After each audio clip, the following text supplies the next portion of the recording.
Stop! My daughter is like right there, and she needs some help. Now. Glasses, black shirt, camo pants, black shoes. He's running back the other way. Ever wondered what happens when sneaky predators attempt a daring escape from the cops only to find themselves in a high-stakes game of cat and mouse? Yeah, I just want to go to bed. Just like this. I just want to go to bed. Well, today, we're diving into the intense moments when those with ill intentions face the consequences of their actions. Get ready to witness 3 cases where the tables turn on those who thought they could escape unnoticed. In Suwanee, Georgia, it was an ordinary day at a local Walmart when Gary Moultrie, a 33-year-old registered sex offender, engaged in predatory actions that led to his arrest. Law enforcement officers at the Georgia Walmart arrested Gary, charging him with disturbing behavior for covertly taking upskirt pictures of women shoppers. Well, this is not okay. Not at all. The incident, captured on body camera footage, underscores the severity of the charges against Gary and the unsettling nature of his actions within the store. Wearing glasses? Yeah. Because yesterday he was in here and a little girl, probably 9, reported that he grabbed her butt. And then we were looking for him, but he got out before we could get to him. And then today... Think about doing it right here. Pull up a 17. 17. And show him what he actually did. You might go out of GM. Where is he now? He's on the GM Celebrations. Okay. 17. That just happened. 303 radio, I'm 10-7 at Walmart as well. You can turn my camera. 303. Oh, he's right here. He's going to go back in. 30. Got it. Just stay close to that. Close to that. He's like towards the end when he's walking on. No, he's back. He's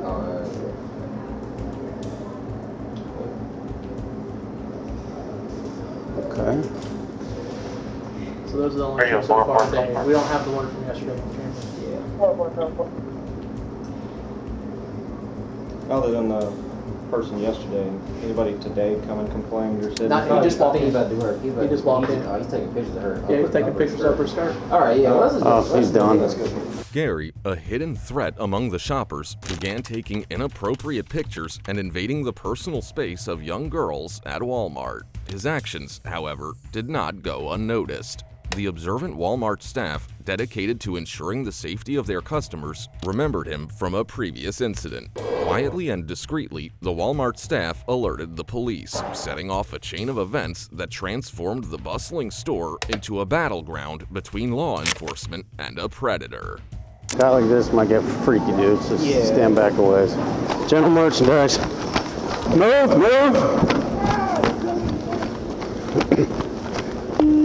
106 radio there. As Gary persisted in his harmful actions, the once familiar aisles turned into a confusing maze of pursuit. The police and store security, working together, chased the perpetrator through the store, turning what was supposed to be a typical shopping day into a heart-pounding chase that left customers anxious and concerned for their safety. I've got him at the garden center. I'm coming. Stop! Stop! Stop! My daughter is like right there, and she needs some help. Now. Glasses, black shirt, camo She needs pants, some black help. shoes. Now. He's running back the other way. All right, he's going back into Walmart.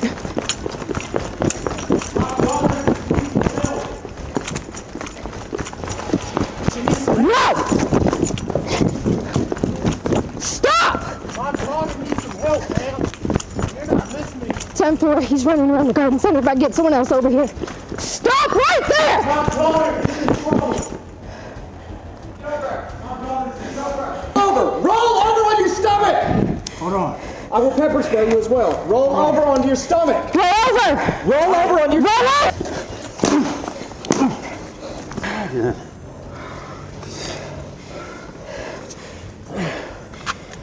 Cap, can you search him, please?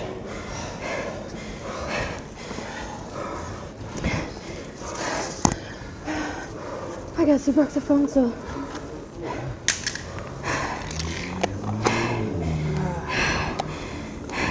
Sir, since you got gloves on, can you want to roll him? Can you yank the arms? Yeah.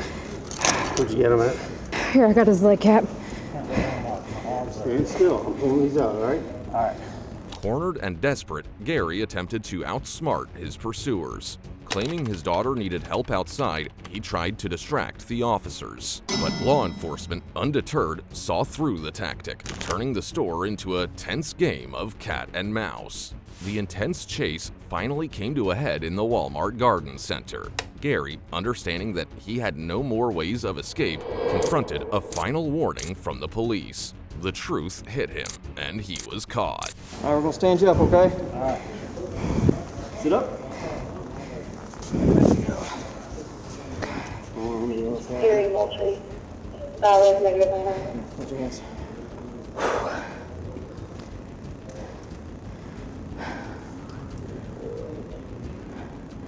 Good job. I've chased. Caught in traffic way back then. I ran code. I did too. When you couldn't find him, you turned it off. This light out here. We'll get it. I kept doing it till I got here. I don't either. I'm out. I can hold him. Just advised you have 86 pending. 10-4, signature. Phone Eva Kennedy Road between two roommates for both 10-7. 10-4, are they separated? They were at the moment. You want me to fix his cuffs? Are they double locked? No. Go ahead and double lock. So what did I arrest him for? Oh, sexual battery. 571 Eva Kennedy Road, apartment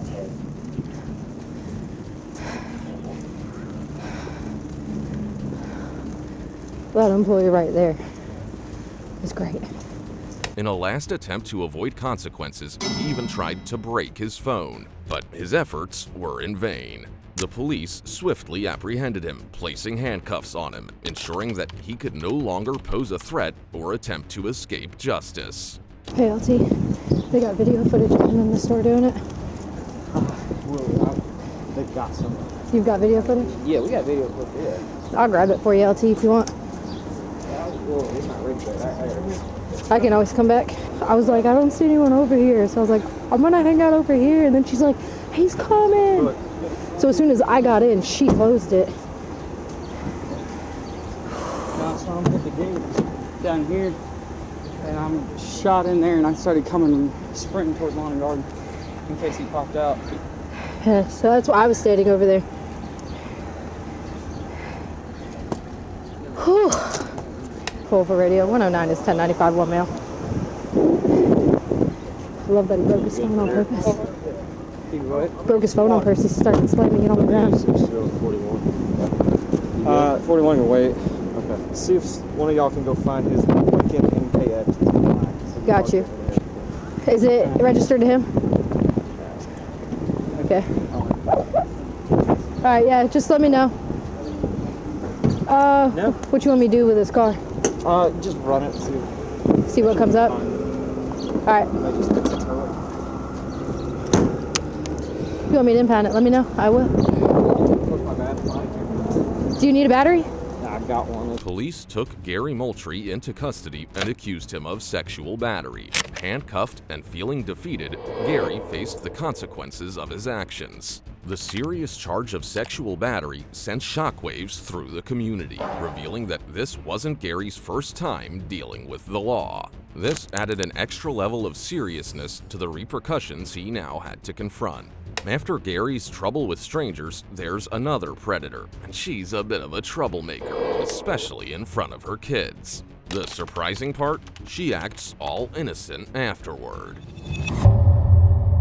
Meet Taylor Frankie Paul, a well-known TikToker who got into a furious argument with Dakota Mortensen, her boyfriend, in February 2023 in Harriman, Utah. But this wasn't just any argument, it turned into a shocking incident that wounded her child.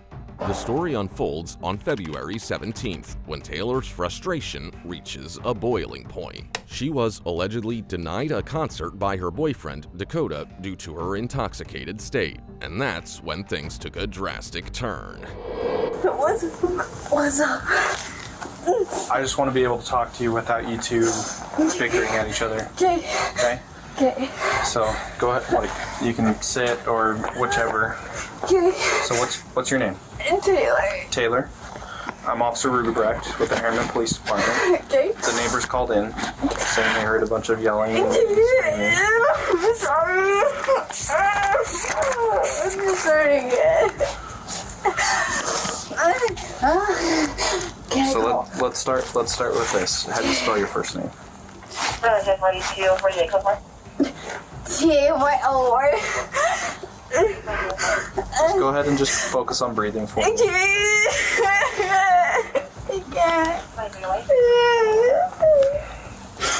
Okay, go ahead. So T-A-Y-L-O-R, right? Yeah. What's your last name? P-A-U-L.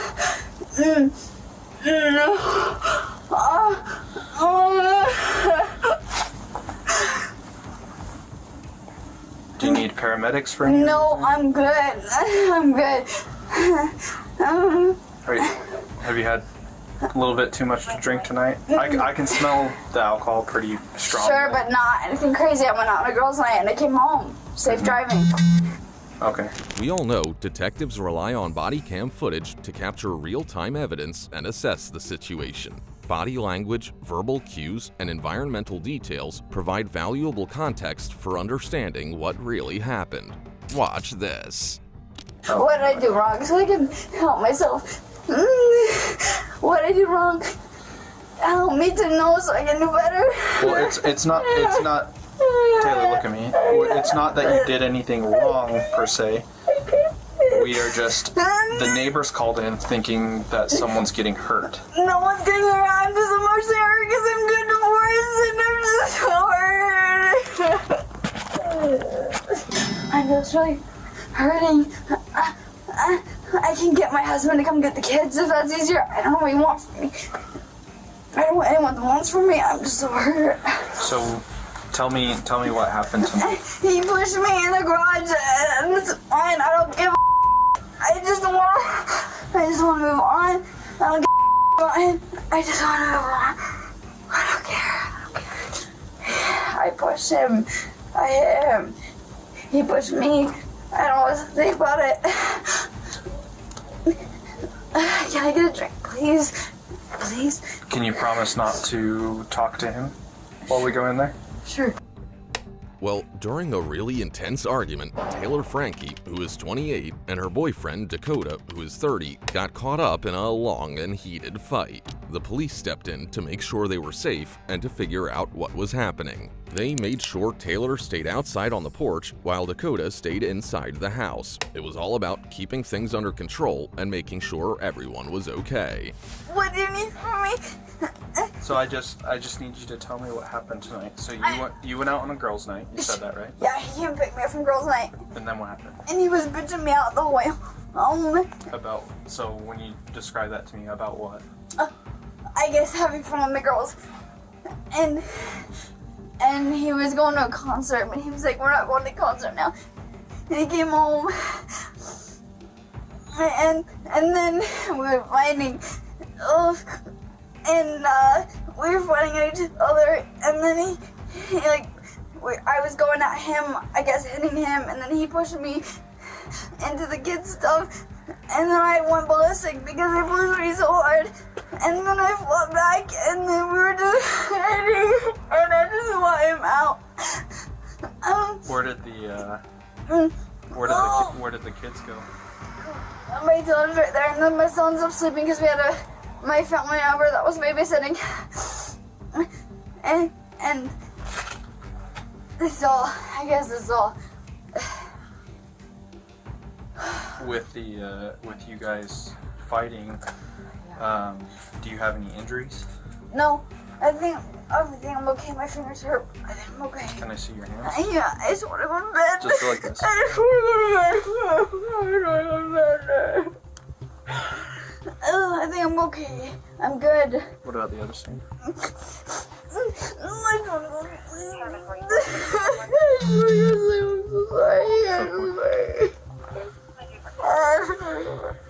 And then... I'm sorry, I just want my dad. While speaking with the police, Taylor mentioned that her children were also in the house during the argument. Well, after talking to Dakota, the cop realized that there are two sides of the story. Dakota had a completely different perspective. All I've been trying to do for the last hour and a half is to leave. I mean, I'm just being bombarded, stealing my keys. She's jumping on my truck, slamming my doors. Like, I think my truck is that your white truck? Yeah, I think my truck doors broke. Like, she's on top of my truck jumping. Like, dude, I can't even believe what just happened. You want? Let's go look at your truck. I'm just like lost of words. So she's going through a lot right now. Yeah, with her divorce and stuff. Like, I think that's just been really hard on her, and she hasn't done any therapy. And that's a different relationship. Yeah. Okay. Yeah, and that wasn't that long ago, so it's very fresh. So we got in a relationship like really pretty soon after her divorce, and so that's why it's been hard. It's just been like a lot, I think, for her. Okay. And yeah, I mean, yeah, I think she's going through a lot. She's the type to where, yeah, it's hard for her, I think, to get help. You know, like she fights it. So you guys come home. She starts getting angry. Yeah. Because you're saying that you're wanting to go home. Yeah. Well, I was trying to just take her inside. I was trying to help her in. I was like, let's go. Like, you need to go inside. And I think she was saying something that she wanted to go party still. Or something. I'm like, no. Like, you can't. Yeah, and then I went inside because I was finally just like, she was not coming out. So I was like, okay, well, and she said her parents were in here. So I was like, oh, perfect. I was like, I'm going to go. Are they actually in there? No, they weren't. It was, like, I don't know, like her niece or something like that. I don't know. And so I went in there and was like, going to get them. I'm like, hey, Taylor's like drunk. You like come get her or something. Are they coming over? No, they already left. They were house sitting for her, watching her kids. Oh, okay. And then she kept flying in. And that's when she was like freaking out on me in front of them. And I'm like, whoa, what? And what was she saying? Oh, crazy stuff. I don't know. Something about her phone. She was going off about her phone. And then she chucked her phone at me. And then, or no, she threw it on the ground. Boom. And then, I'm trying to think. Damn, everything happened so fast. Well, you can see Dakota remained calm while sharing his side of the story. Despite the allegations, Dakota stood by Taylor, defending her actions and emphasizing her struggles. But detectives are trained to dig deeper, considering both sides of the story. After Dakota's testimony, the series of events starts to make more sense, but he could not complete the story because Taylor interrupted. So I talked to Dakota. Tell me what happened with the little wooden thing in the garage in his truck. Like, what happened outside at the truck? All I know is that I was so scared that I peed my pants. He pushed me into it. I reacted, sure. I threw it out of it. She's saying that she was so scared that she peed herself. Oh my gosh, no. And that's so, not true. And she made that point multiple times. When I first arrived at the house, I don't remember ever seeing her pee herself, and I feel like that's something that I would have easily recognized. Noticed. Absolutely. That's a lie. I mean, she's just lying. That's not true. Detectives use psychological techniques to evaluate people's emotions and sincerity. Taylor's mental condition and demeanor in this situation were very important in determining her involvement and intentions. In a fit of rage, Taylor hurled chairs at Dakota, accidentally hitting her own 5-year-old daughter, Indy, in the process. Well, the hard part is that, like, I'm getting two different stories. Okay. As far as tonight's concerned, based on what I've seen and what's taken place, at this time you're going to be placed under arrest for DV, for domestic violence. Okay? So before I talk to you more about it, I need you to turn around and place your hands behind your back. So is he not at all? Not tonight, no. I'm confused. So he pushed me and I'm under arrest? Why? I can talk to you more about it. That's fine, but I'm just curious why. I'm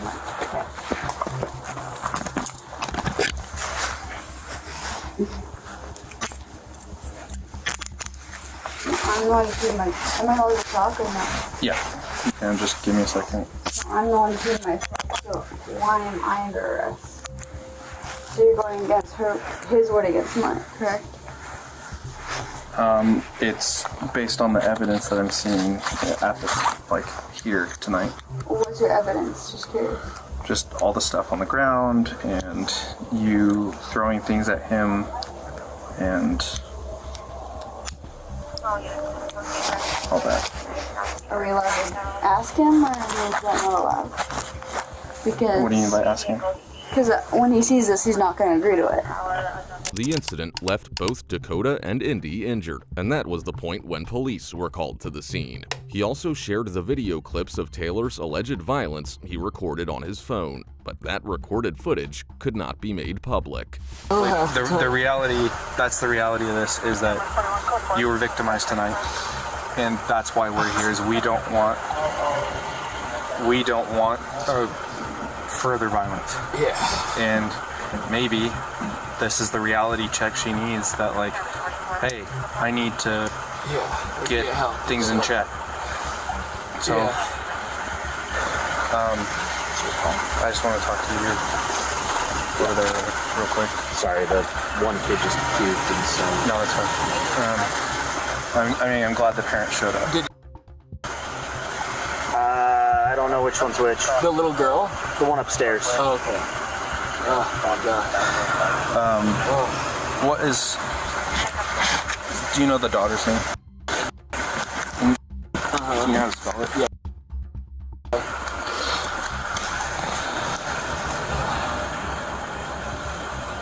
Do you know her birthday?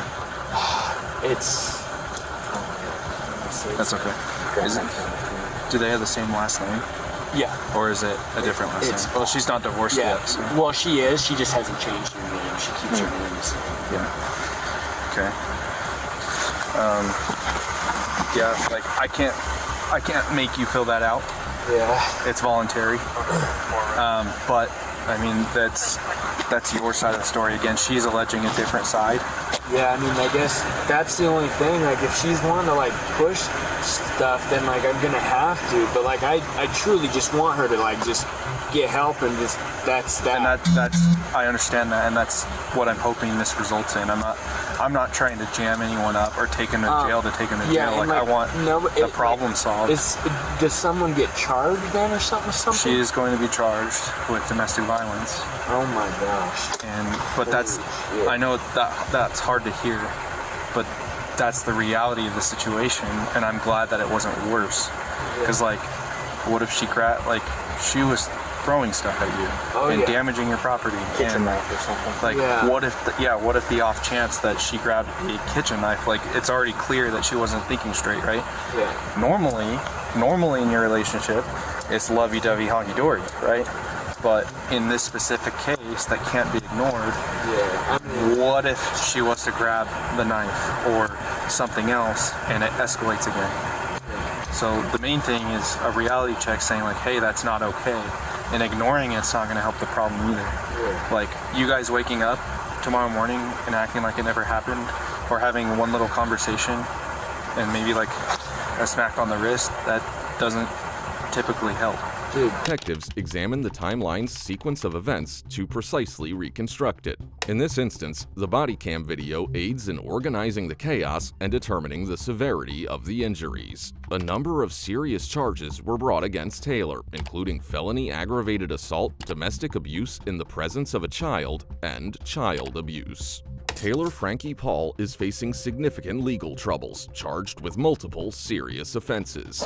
These charges include 2 felony counts of domestic violence committed in the presence of a child, a felony count of aggravated assault, as well as misdemeanor charges of child abuse and criminal mischief. Well, after watching Taylor's abusive drama, there's another in line. Something that goes beyond description. Something unacceptable. Invading someone's privacy, but to this extreme level. In June 2023, in the quiet neighborhood of Cranston, Rhode Island, an unsettling drama unfolded that left one woman feeling violated and an entire community on edge. The woman told NBC 10 News that she felt violated after catching a drone buzzing outside her bathroom window. Meet Christopher Jones, a man who thought he could invade his neighbor's privacy using a drone. Little did he know, his actions would lead to a shocking revelation and legal consequences. How you doing? Yeah, I already spoke to the owner. They were worried about you for some particular reason, so. I called the owner, I called the second in charge. Yeah, they said that you had called. They were more concerned because apparently you never call out. You're always there, and they were just, the way you were saying sorry, they were just very concerned about you for whatever reason. I'm not sure why, but. I'm actually surprised that you guys are here for this. I was waiting for you guys to come pick me up. For something that happened earlier? Yeah. Okay. Have you talked to anybody about that? What do you mean? Like detective-wise or anything? No. Do you still have to, are you still registered? No, I mean, that my prior incident. That's all? That's all done. It's almost 25 years Okay. ago. Okay. All right. This is a new issue. Okay. Okay. Which I was contacted by the family last night at 10:30. Okay. It's basically invasion of privacy. Okay. Very ashamed about this. Very embarrassed. Okay. But I had a drone, and I actually flew it in the neighbor's yard, and which I thought that was what we're here for right now. Yes. Let me tell you what, I'll make a phone call to give you some peace of mind to see if there's anything that's happening with that. All right? Is that the reason that you called out of work? Because you expected us to be around? I want to... As you can see, Jones, the accused, confesses to the police that he had flown a drone into his neighbor's yard, an act he describes as an invasion of privacy. Jones expresses his shame and embarrassment, acknowledging the severity of the situation. The police, still uncertain about the details, assure Jones that they will investigate the matter further for clarity. All right, Christopher, just come here for a minute. All right. No weapons, nothing on you, right? No. Just gonna pat you down quick, okay? Okay. Just your wallet? Yeah. All right. You can even keep that on you. Just walk over to my car. You're just being detained right now just because of the statements you made to us, and we're still trying to figure out what's going on, okay? Okay. So, like I said, you're just detained. You're not under arrest. So just have a seat in there, okay? You've been nothing but good with us, and we really appreciate that, okay? Just give us a few minutes to figure some things out, all right? I know your jobs are hard, and... Okay. Well, like I said, we really appreciate it. I'm actually going to have you just take your wallet out. I didn't go through it, so... As the police detain Christopher Jones, they reassure him that it's a temporary measure, requesting him to remove any potential weapons. Well, Jones complies, emphasizing his cooperation, and the police explain that he's being detained, not arrested, while they investigate the situation. So, here's what's going on. There is an investigation, okay? Yeah. Obviously, you're aware of that. You kind of know what's going on with that. Right. We're asking if you would like to get in your own truck, follow us down to the station, speak with the detective that's going to be handling the case. Maybe it's a misunderstanding, maybe it's not. We don't know, it's still being investigated. So, as of right now, there's no charges against you, okay? Yeah. So we're not going to take you. If you would like to come down to the station and clear this all up on your own, we would really appreciate that. Yeah. It's completely up to you at this point. Well, if there's no charges against me right now... Correct. We would like to clear this whole incident up. Obviously, you came out and you said some things to us. Right. We would like to clear this up. If you would like to come down and speak with the detective that's going to be handling this case and clear the air today, we would appreciate that. As the police detained Jones, he expressed his fear of speaking without legal representation, hinting at the potential severity of the situation. I knew when you guys hung around that... I'm gonna take it out of your pocket, okay? Oh, yeah, okay. All right, go ahead and have a seat. I'll get you right out here, back to the station, okay? Jones faced a felony charge for video voyeurism and has been a convicted sex offender since 1999. Although his obligation to register ended in 2015, he was released on $15,000 personal recognizance with strict orders not to contact the woman involved.